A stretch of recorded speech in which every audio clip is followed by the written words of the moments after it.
Figurez-vous que récemment, à la fin d'un bon repas, tandis que l'on apportait les pâtisseries, quelqu'un me dit « Mais pourquoi n'écririez-vous pas un monologue sur la faim dans le monde ?» Eh bien, parce que ce ne serait pas drôle. Il me dit « Ah si c'est vous qui mourrez de faim, les gens vont mourir de rire ?» Je lui dis Alors s'il n'y a que ça pour les faire rire, je m'y mets et tout de suite. J'ai repoussé les pâtisseries et j'ai quitté la table. Comme j'avais un peu oublié ce que c'était que d'avoir faim, j'ai fait maigre. J'ai jeûné. J'ai jeûné. Cela s'est vu tout de suite. L'entourage. Tiens, le vieux jeune. Tiens, le vieux jeune. Dès que je me suis senti le ventre creux, de l'intérieur, j'ai compris que la fin était proche. Je suis rentré chez moi et j'ai écrit le commencement de la fin. J'ai commencé par la fin. Il était une fois la fin. Oh, la fin, la fin, la fin, la fin. Et pendant toute l'histoire, je n'ai fait que parler de... La fin. La fin.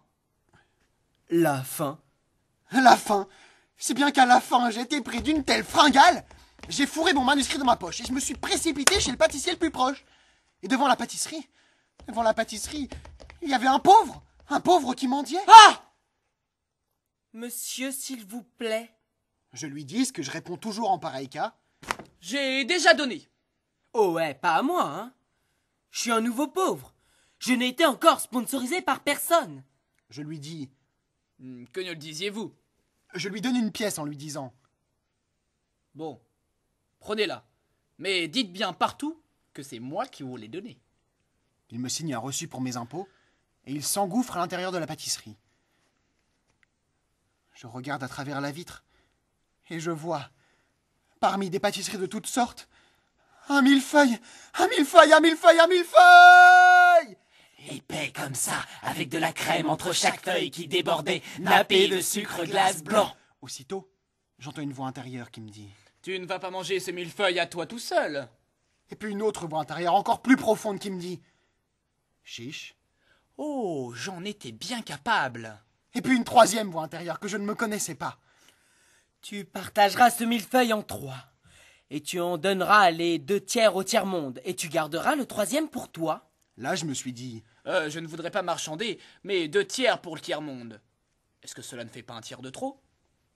Et puis, est-ce que cela leur parviendra? Pour peu qu'un intermédiaire peu scrupuleux qui se moque du tiers-monde comme du quart détourne un des 2/3 des fins personnelles, je préférerais manger les 3/3 en entier. Au moins je sais où ça va.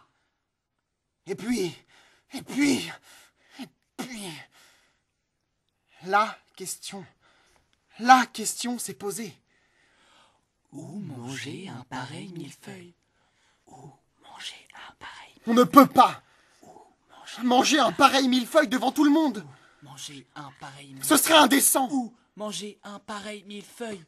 Où Il manger faut se un cacher. pareil Faut millefeuille? se cacher. Mais où? Où se cacher? Dans une église? Peut-être. Oui, dans une église. Oui, mais si le curé me surprend? Je ferai semblant de feuilleter. Ah non. Derrière un pilier? Oui. Mais il y a Dieu là-haut qui voit tout. Ah! Alors, on jouait dans le camion? Moi qui te prenais pour la crème des hommes. Mais ce ne sont que de simples feuilles. Oui, mais il y en a 1000. Pense à ceux qui ont faim, homme de peu de foi. Pour ta pénitence, tu me copieras 100 fois le mot faim et 100 fois le mot foi. Mais...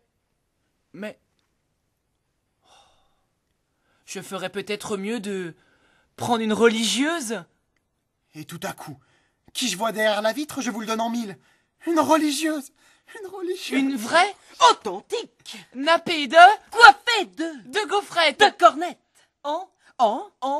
Enfin, elle désignait mon millefeuille du doigt, alors j'ai frappé à la vitre. Hé, ma sœur! Non, pas ce millefeuille! Il est à moi, ce millefeuille! Vous pouvez faire une croix dessus! Comme elle semblait ne pas comprendre, j'ai essayé de l'influencer. Mentalement. Non. Non. Tu ne vas pas prendre ce millefeuille. Tu vas prendre une tarte. Tu vas prendre une tarte. Bon, une tu vas tarte. prendre la tarte!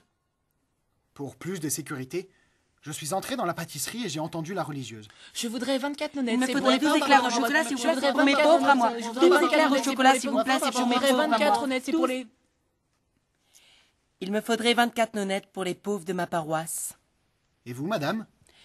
Il me faudrait 12 éclairs au chocolat, s'il vous plaît, c'est pour mes pauvres. Et mon pauvre qui disait dans son coin. Est-ce que je pourrais avoir... Une seconde, s'il vous plaît. Et vous, madame? Il me faudrait des chaussons aux pommes. Combien? 15 paires. Est-ce que je pourrais avoir... Une seconde, s'il vous plaît. Et vous, madame? Il me faudrait 20 babas au rhum, s'il vous plaît. Est-ce que je pourrais avoir... Une seconde, non? Vous voyez bien que tout le monde s'occupe de vous. Et vous, monsieur? Moi? Je voudrais ce millefeuille-là! Et tout à coup, je vois derrière la vitre 2 grands yeux qui me regardaient. Un petit visage d'enfant blême, amaigri. Cela m'a rappelé des images insoutenables que je croyais effacer de mon esprit. Insoutenables, insoutenables. Ah là, j'ai dit, on ne rit plus, hein. On ne peut plus rire. J'ai pris le millefeuille, je l'ai payé et je suis sorti. Je l'ai donné au gosse. Ce qui m'a fait le plus plaisir, c'est que le gosse est allé se cacher derrière moi pour le manger. D'autant plus que les gens s'étaient arrêtés.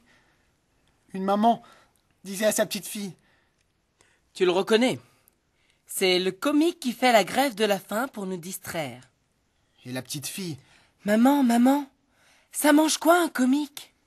alors là, L'homme de spectacle que je suis a repris le dessus. J'ai sorti mon manuscrit de ma poche et j'ai mordu dedans à pleines dents. Qu'il était bon.